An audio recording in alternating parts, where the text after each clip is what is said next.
Assalamualaikum warahmatullahi wabarakatuh. Perkenalkan, saya Siti Sarah dari kelas M231, Program Studi Pendidikan Guru Sekolah Dasar, Fakultas Ilmu Pendidikan Universitas Negeri Makassar. Pada kesempatan kali ini, saya akan menjelaskan tentang keterampilan berbahasa. Nah, dalam kehidupan sehari-hari, kita selalu menggunakan bahasa, baik saat menyimak, berbicara, membaca, maupun menulis. Kemampuan menggunakan bahasa ini disebut dengan keterampilan berbahasa. Sebelum lebih lanjut, kita harus tahu dulu apa itu keterampilan berbahasa.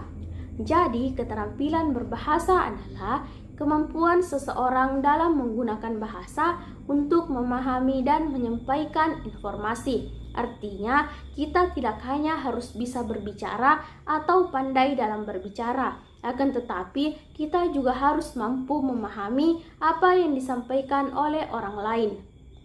Selanjutnya, keterampilan berbahasa itu terdiri dari 4 bagian utama, yaitu menyimak, berbicara, membaca, dan menulis. Agar lebih jelas dan lebih kita pahami, mari kita bahas satu persatu. Yang pertama, menyimak.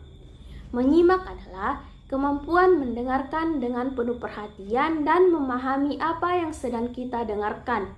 Namun, perlu kita tekankan dan kita bedakan antara mendengar dan menyimak, yang dimana mendengar itu hanya sekedar menangkap suara tanpa memahami maknanya. Sedangkan menyimak adalah mendengarkan yang disertai dengan perhatian dan pemahaman. Contohnya, ketika kita hanya mendengar suara guru saat menjelaskan tanpa memahami apa yang sedang guru itu jelaskan, itulah yang disebut dengan mendengar. Akan tetapi, ketika kita fokus, memahami, dan bisa menjelaskan kembali, itulah yang disebut dengan menyimak.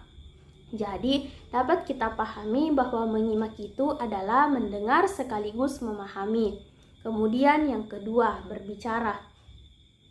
Berbicara adalah kemampuan dalam menyampaikan ide atau pendapat secara lisan dengan jelas, sehingga dapat dipahami oleh orang lain. Contohnya, seperti saat presentasi atau menjawab pertanyaan di kelas.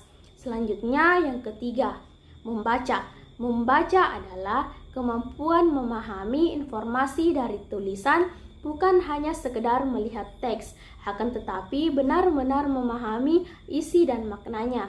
Contohnya, membaca buku pelajaran lalu memahami isi dari buku tersebut. Dan yang terakhir, menulis. Menulis adalah kemampuan menuangkan sebuah ide atau gagasan ke dalam bentuk tulisan secara jelas dan terstruktur. Contohnya seperti membuat tugas, laporan, maupun karangan. Dari keempat keterampilan tadi sebenarnya masih dapat dibagi menjadi ke dalam 2 kelompok, yaitu keterampilan reseptif dan keterampilan produktif. Jadi, keterampilan reseptif adalah kemampuan menerima dan memahami informasi. Yang termasuk ke dalam keterampilan reseptif ini adalah menyimak dan membaca. Contohnya yaitu mendengarkan penjelasan guru dan membaca buku pelajaran. Nah, di sini kita hanya menerima sebuah informasi. Sebaliknya, keterampilan produktif. Keterampilan produktif adalah kemampuan menyampaikan atau menghasilkan informasi. Yang termasuk ke dalam keterampilan produktif ini adalah berbicara dan menulis. Contohnya, presentasi di depan kelas atau menulis tugas. Jadi, di sini kita menyampaikan sebuah informasi kepada orang lain. Lalu, bagaimana hubungan keduanya? Jadi, keterampilan reseptif dan produktif itu saling berkaitan. Jika kita memahami informasi dengan baik, maka kita akan lebih mudah dalam menyampaikannya. Misalnya, setelah membaca, kita bisa menulis, dan setelah menyimak, kita bisa berbicara. Dengan demikian, keterampilan berbahasa bukan hanya tentang berbicara, tetapi juga tentang memahami. Oleh karena itu, semua keterampilan ini perlu dilatih secara seimbang agar komunikasi menjadi lebih baik.